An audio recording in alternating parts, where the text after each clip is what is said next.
तो कैसे आप सभी, तो आज के इस वीडियो में बताएंगे फ्यूचर टेंस का जो फर्स्ट था हमारा फ्यूचर इंडेफिनाइट टेंस, जिसे हम कहते हैं simple present, simple future tense भी कहते हैं। तो हम बताए थे कि हम 1 अक्टूबर यानी 1 अक्टूबर से हम स्टार्ट कर देंगे, टेंस का पार्ट रेगुलर कर देंगे। तो आज का इस वीडियो में हम फ्यूचर इंडेफिनाइट टेंस के बारे में जानेंगे और नेक्स्ट पार्ट जो हमारा बनेगा उस पर बनेगा फ्यूचर कंटिन्यूअस टेंस पे बनेगा, ठीक है। तो आज के इस वीडियो में फ्यूचर इंडेफिनाइट टेंस के बारे में बताएंगे और जो सभी इससे प्रीवियस पार्ट नहीं देखा तो डिस्क्रिप्शन में लिंक है, आप से जाकर देख सकते हैं। तो चलिए इस वीडियो को बिना देरी के स्टार्ट करते हैं। तो आज के इस वीडियो में हम जानने वाले हैं कि फ्यूचर इंडेफिनाइट टेंस, जिसे हम हिंदी में मतलब हम बोलते हैं उसको मतलब दूसरा लैंग्वेज में बोलते हैं सिंपल फ्यूचर टेंस। हम इसे इंग्लिश में फ्यूचर इंडेफिनाइट टेंस भी बोलते हैं और इसमें इंग्लिशी में सिंपल प्रेजेंट टेंस भी बोलते हैं। यानी इसमें बस इंडेफिनाइट और सिंपल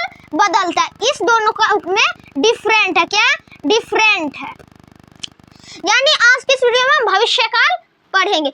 जिस वाक्य के अंत में गा हो, गी हो और गे हो, गा हो, गी हो और गे हो, वो वाक्य फ्यूचर इंडेफिनाइट टेंस कहलाएगा, यानी सिंपल फ्यूचर टेंस कहलाएगा। तो आइए हम कुछ सेंटेंस स्ट्रक्चर, आप जानते हैं कि कौन मेथड से यानी कौन सेंटेंस, कौन अफर्मेटिव सेंटेंस, नेगेटिव सेंटेंस के कौन स्ट्रक्चर के बेस पे बनेगा। तो अफर्मेटिव सेंटेंस का सबसे पहले स्ट्रक्चर हम जान लेते हैं कि subject plus will cell plus V1 plus object, subject plus will cell plus V1 plus object. Negative sentence हमारा subject plus will cell plus not plus V1 plus object, यानी इसमें बस नॉट लगाना है और हो गया हमारा वो नेगेटिव सेंटेंस। अब affirmative interrogative sentence will cell plus subject plus V1 plus object plus question mark. Question mark हम इसलिए लगाते हैं क्योंकि ये इंट्रोगेशन साइन है, ठीक है। क्या है? इंट्रोगेशन साइन, यानी जिस वाक्य में प्रश्न पूछा जाए वो वाक्य क्या हो जाएगा? इंट्रोगेटिव सेंटेंस, यानी प्रश्नवाचक वाक्य हो जाएगा। अब इंट्रोगेटिव निगेटिव, इंट्रोगेटिव निगेटिव, यानी जिस शब्द में, जिस सेंटेंस में कोई प्रश्न भी पूछा जाए और उसमें नहीं भी आए तो वो क्या हो जाएगा? Interrogative negative sentence. तो will cell plus subject plus not plus V1 plus object plus question mark, क्योंकि इसमें इंट्रोगेटिव ऑब्जेक्ट बात है, इसमें निगेटिव सेंटेंस भी पूछा जा रहा है तो इसलिए नॉट लगाया और इंट्रोगेटिव सेंटेंस पूछा गया इसलिए इसमें क्वेश्चन मार्क भी उपस्थित है। अब WH फैमिली, यानी WH फैमिली, WH कुछ ऐसे वर्ड जो हम अभी जानेंगे। तो WH फैमिली का जो हमारा structure WH word plus will cell plus subject plus V1 plus object plus question mark, क्योंकि WH फैमिली WH वर्ड भी क्वेश्चन ही पूछा जाता है उसमें भी, ठीक है। अब WH वर्ड किसे कहते हैं? WH वर्ड हम देख लेते हैं दो चार एग्जांपल में। वाई हमारा क्या है? WH वर्ड है। What, the where, whom, how, when, etc. why, what, whom, where, how, when, ये सभी क्या है? WH वर्ड है हमारा। कौन है? WH वर्ड है। अब हमें इसमें मतलब इसमें एक चीज हमें पता चला कि विल सेल हमारा लगाना ये बहुत ही इंपॉर्टेंट है। क्या है? विल सेल लगाना बहुत ही इंपॉर्टेंट है। लेकिन इसमें हम विल का प्रयोग कहाँ करेंगे? इसमें बता रहे कि विल और सेल का दोनों का कोई सेंटेंस में विल का प्रयोग हो सकता है, कोई सेंटेंस सेल का।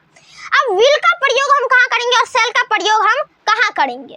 अब सियाली किसी बात है जो क्वेश्चन उठ रहा है, ठीक है। तो हम विल और सेल का प्रयोग यहाँ करेंगे। देखिए आई और वी के साथ हम सेल का प्रयोग करेंगे। किसका प्रयोग? सेल का प्रयोग करेंगे। और बाकी यू, वी, वेन, जितने भी मतलब आई, वी, जितने भी है ना, यू, वी और सिंगुलर प्लूरल सब्जेक्ट, सभी में हम किसका प्रयोग करेंगे? विल का प्रयोग करेंगे। किसका प्रयोग करेंगे? विल का प्रयोग करेंगे। आई और वी के साथ ओनली हम शेल का प्रयोग करेंगे और बाकी जितने भी सब्जेक्ट हमारा जो आएगा उसमें हम विल का प्रयोग करेंगे। किसका प्रयोग? विल का प्रयोग करेंगे। आइए अब हम कुछ सम एग्जांपल्स देख लेते हैं जो फ्यूचर इंडेफिनाइट टेंस से संबंधित है, ठीक है। मैं पढ़ूंगा, तो अब ये कौन सा? अफर्मेटिव सेंटेंस हो गया। ऑब्वियसली बात है कि इसमें पता लग रहा है कि ये कौन सा सेंटेंस है? अफर्मेटिव सेंटेंस है। और ये गा लास्ट में आया कि हम बताए थे शुरू में कि जिस वाक्य के अंत में गा, गी आए वो कौन है? फ्यूचर इंडेफिनाइट टेंस है। तो इसमें लास्ट में गा आ रहा है तो यानी ये क्या है? फ्यूचर इंडेफिनाइट टेंस है। तो मैं पढ़ूंगा, तो इसका अफर्मेटिव सेंटेंस का स्ट्रक्चर देखते हैं। सबसे पहले सब्जेक्ट, सब्जेक्ट हमारा क्या है, तो मैं, तो इसका हिंदी आई, इंग्लिश आई।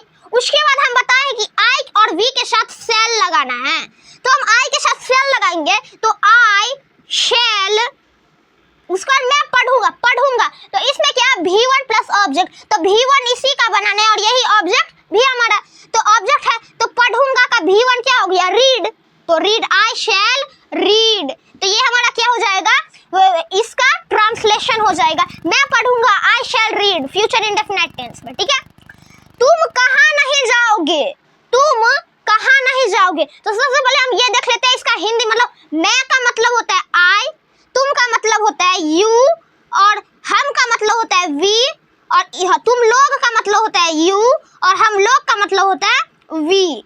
तो अब इसमें तुम पूछ रहा है, तो यानी तुम का इंग्लिश क्या होता है भाई, तो तुम का इंग्लिश होता है हमारा यू, तो यू, और हम बताए थे कि आई और वी का के अलावा सेल किसी में नहीं लगेगा, बाकी सभी में क्या लगेगा, यू वी सभी के साथ क्या लगेगा, विल लगेगा, ठीक है। और इसमें यू जितने भी मतलब प्लूरल सिंगुलर सब्जेक्ट आई और वी को छोड़कर जितने भी हैं उस सभी में विल लगेगा, तो यू के साथ क्या लगेगा, विल, तो यू विल। अब ये कौन सेंटेंस है, निगेटिव सेंटेंस, तो उसी स्ट्रक्चर पे हम चले आते हैं, तुम कहाँ नहीं जाओगे, तो देखो इसमें इंट्रोगेटिव निगेटिव क्योंकि कहाँ भी आ रहा है, ठीक है।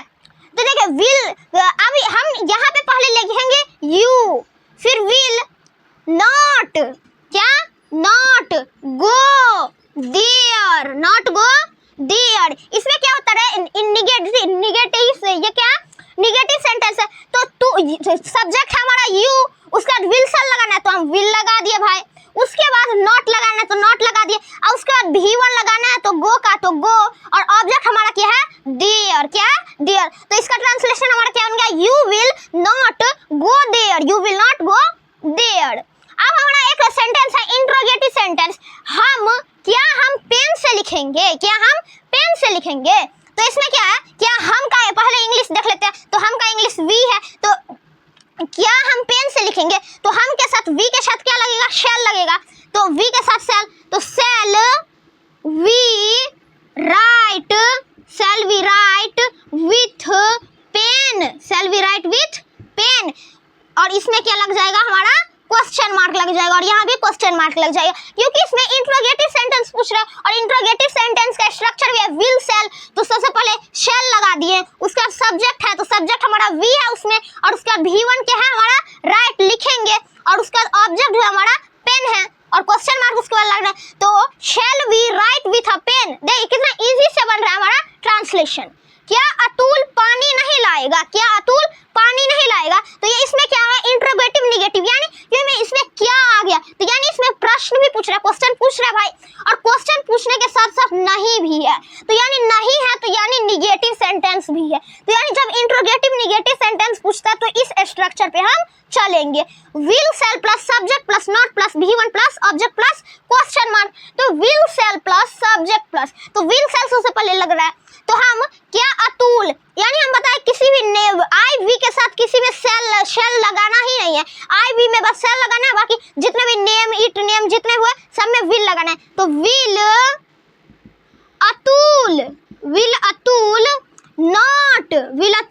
नॉट ब्रिंग, लेना का लाएगा का क्या होगा ब्रिंग, यानी V1 इसमें कह रहा है, ठीक है V1 कह रहा है इसमें, यहाँ पे देखिए यहाँ पे इंट्रोगेटिव निगेटिव में V1 कह रहा है, तो V1 में ब्रिंग, तो ब्रिंग पानी का हो जाएगा water, will Atul not bring water, क्या अतुल पानी नहीं लाएगा। अब नेक्स्ट क्वेश्चन है विज्ञान क्या बोलेगा, यानी इसमें WH फैमिली है, ये WH क्वेश्चन है हमारा, तो WH क्वेश्चन में WH word plus will cell plus subject plus V1 plus object plus question mark लगेगा, तो विज्ञान क्या बोलेगा। अब इसमें क्या बोलेगा, तो अब इसमें क्या यानी होता है व्हाट, क्या यानी क्या हुआ व्हाट होता है, देखिए व्हाट आया इसमें, तो ये क्या है WH वर्ड है, क्या WH वर्ड है, तो यानी व्हाट क्या का हो जाएगा व्हाट के साथ क्या लगेगा विल, ऑब्वियसली बात है कि हम बताएं आई और वी के साथ किसी में शेल लगेगा नहीं, तो यानी विल लगेगा, व्हाट विल विज्ञान स्पीक, व्हाट विल विज्ञान स्पीक। देखिए आप सब समझ गए, अब जब हम कोई एक चीज लिखते हैं जैसे I am playing cricket, I am playing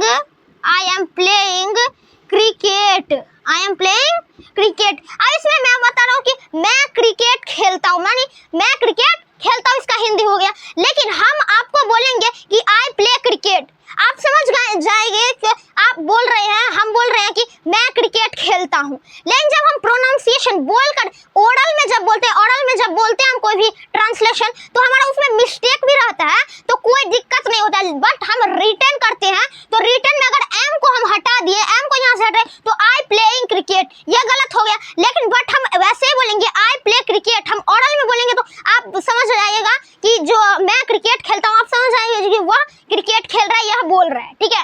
लेकिन जब आप लिखेंगे कि आई प्ले क्रिकेट, तो आपको ऑब्वियसली बात गलत लगेगा। क्या लगेगा? गलत लगेगा, क्योंकि इसमें एम भी लगेगा। आई एम प्लेइंग क्रिकेट, क्या लगेगा? I am playing cricket. लेकिन आप बोलिएगा तो यही मतलब, अगर ओरल में बोलते हैं तो कुछ भी बोल सकते हैं आदमी, तो ये इसके लिए नहीं जो उसे इंग्लिश बहुत बोलने आई। बट आप अगर इसमें लिख कर रिटर्न कर रहे हैं, तो पूरा हमारा क्या होना चाहिए? सेंटेंस सही होना चाहिए। क्या होना चाहिए? सही होना चाहिए। तो आज का आप सभी को ये वीडियो कैसा लगा? सिंपल फ्यूचर टेंस को आप सभी को अच्छा समझ में आया कि नहीं आया?